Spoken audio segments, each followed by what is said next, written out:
Welcome to SB 408D Entrepreneurship.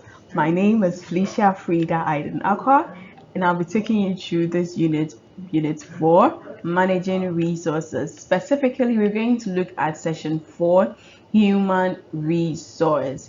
By the end of this session, you should be able to explain the meaning and the nature of human resource, list the various steps in the human resource management process, and describe and discuss the 4 C's model for evaluating human resource in your organization or in your venture. So to kickstart, let's start by defining what human resource is. And so we're saying that human resource is a term which is used to describe the combination of traditionally administrative personnel functions with performance management, employee relation, and human resource planning. So basically, when we're looking at human resource, we're looking at all the things that relate to what? The people factors. Yes. So whether that is administrative personnel functions, whether it is human, the performance management function, employee relations, employee resource planning, everything relating to the people. The people is what we are looking out for in here, the human resource. And so the human resource activities can be grouped into 3 major categories, which is the identifying function, the obtaining function, and then the retaining functions. So when we want to identify, the identification function actually looks at for how to even would start by looking at the human resource planning. We need to plan for the organization that we are going to need this amount of administrators, we are going to need this amount of accountants, you're going to need this amount of lecturers, you're going to need this amount of producers or supervisors in there. So you need to first do the human resource planning, and then you do the job evaluation for each task or each job to be performed. What would need to be done there? What is the roles? What's the duties? What should be the expertise of that person? So that is what the identifying function actually does, which is the first set of things that goes in there.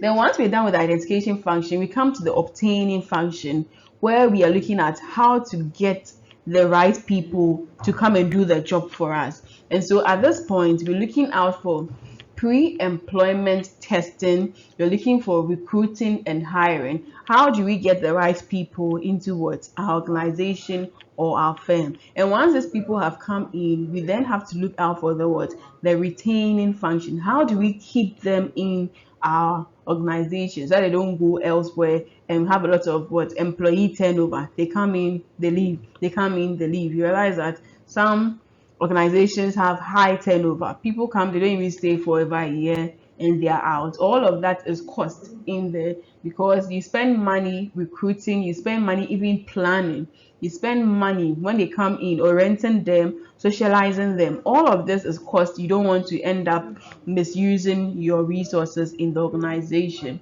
And so the retaining function usually looks at you having records of them, looking at payroll processing, how they're going to even be paid, their salaries, wages, commissions. You're going to look out for health and safety word compliances, and even vacation processing, because people can't work like machines 24/7, 365 days in the year. They are required by law to even have what?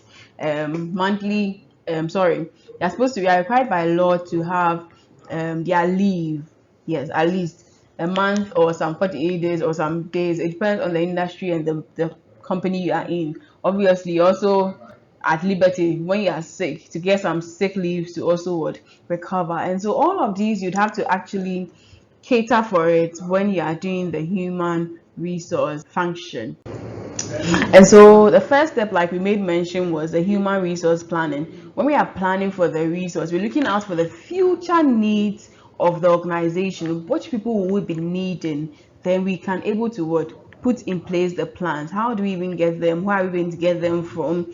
This is where you're doing all those issues. And so it says that it is looking out for what? The future needs, by deciding how many people and the type of skills the organization is going to what?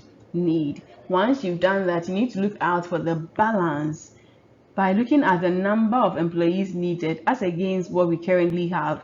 We know that, oh, at the pace we are going, next year we may need like two more administrators to help with the work. You can't just go and pick five administrators when you already have about three administrators. It's not going to work for you. Maybe you realize that in the next 5 years or the next year, you may need, let's say, two supervisors because you are opening another branch somewhere.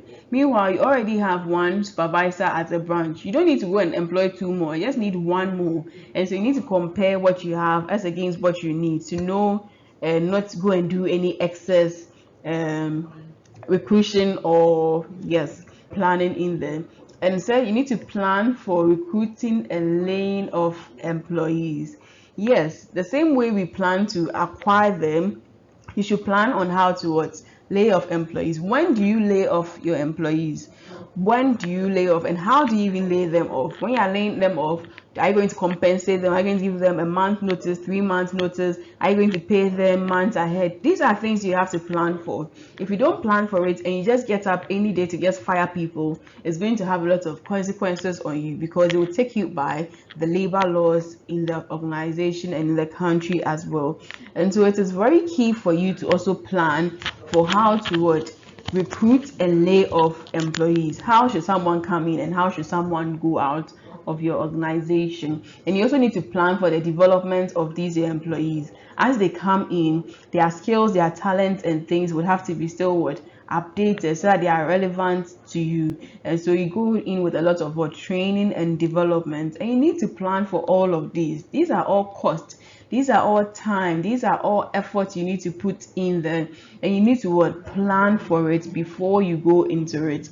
And so they are not things you just sit and just end up doing. So the first part is actually looking out for what, planning for your human resource.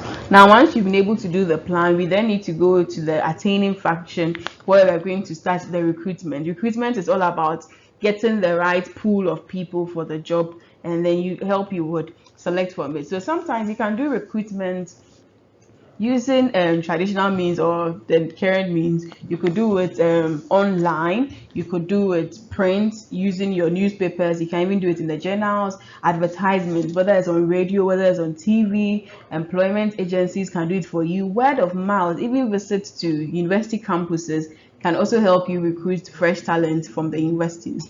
And so recruitment is all about having the right pool of candidates for you to be able to work with. If you have a good pool, then you can be able to select. But if you have just one, how do you choose between one? That is all you have. And so it's good to have the right pool. But that does not also mean you shouldn't check the cost versus the benefits. If you end up spending so much recruiting 5,000 when you know you need just five, you have problems as well. So once you've been able to recruit, get the right pool, we then need to find out or pick the ones that are what, relevant and are useful to us. And so you need to what, do the selection. So usually people would have to, the applicant would have to complete the application form, which will give you their details, why they are applying and all those things. Usually we let them send in CVs as well, to let them know, to let the company know why they want that job, their background, their experience and all those things. And sometimes it goes beyond just the CV. Sometimes you may have to do interviews just to reduce the number and to also be able to check, because someone can write things on paper beautifully. You interview them and realize that it is not even truthful, because people lie a lot these days on paper. So you may have to go in and realize that some of the things are not true, some of the things they are saying they can do, they can't do. You need to be able to test them. And so sometimes that initial screening interview is also done. And you may have to sometimes go further to do testing. You need someone to run your plans for you. The person has brought a beautiful CV that he has all the skills in there as well. You've interviewed the person, already the person is convincing you. They still have to come and then run that plans for you to see and know that yes, truly this person is not just memorized and learnt it, but then this person can really do that activity. And you have to do the background information. It is very important. The fact that someone tells you he has a degree in something doesn't mean it is true. That university may be what? Unaccredited. It could be someone's even information he's brought. You have to do the background information. It is time consuming, it is costly, but it is very important to your business, because if you don't do the background information, you may just see the face value, and then the things which are hidden behind, they would come and worry your business later on.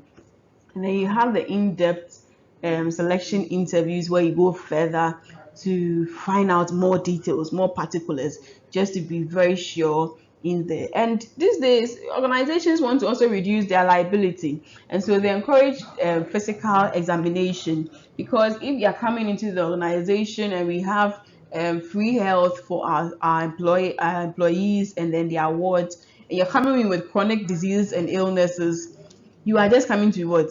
Boy as a cat. You are just going to give us a lot of cost. And so most organizations go further to ask for you to do a physical examination. Before you came into UCC, you were required by law or by the university statutes to do what? Some medical examination as well. And then you can let's discuss the job offer with them, that this is what I have for you. Are you ready to take it? Do you want to take it?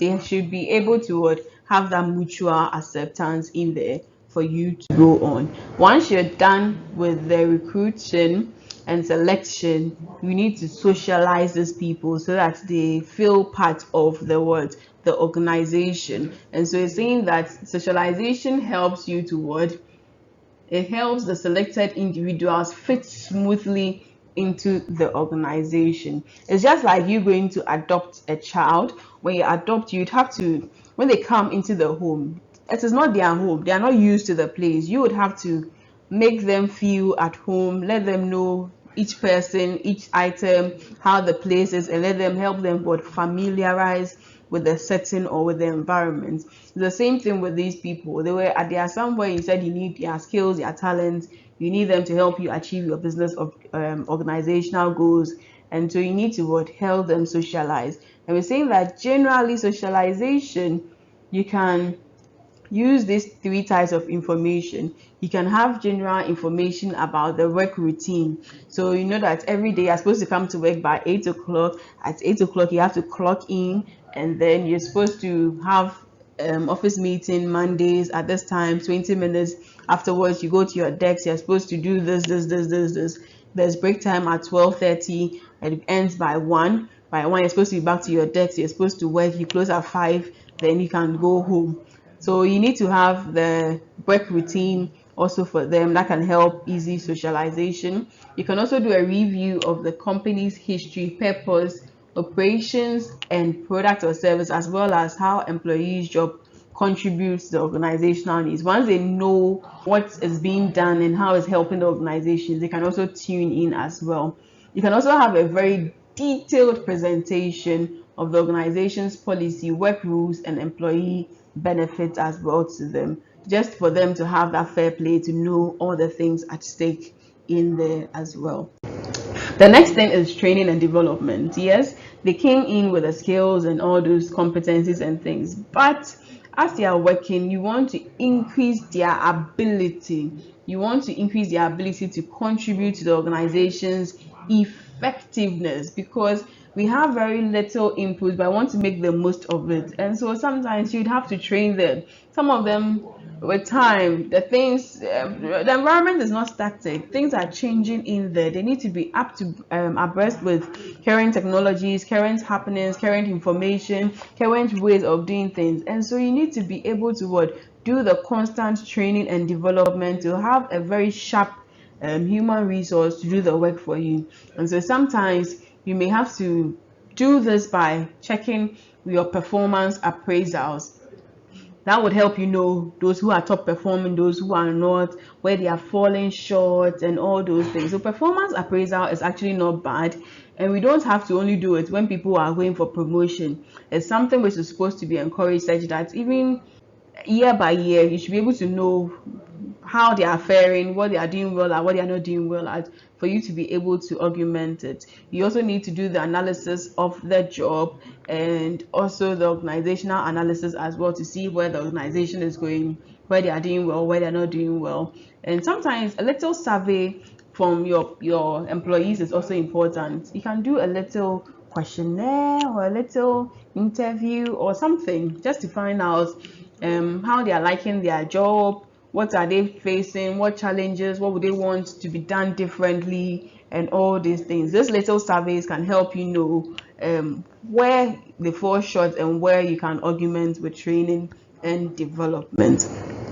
Performance appraisal, like I was talking about very early, compares the individual's job performance or standards or objectives developed in the individual's position.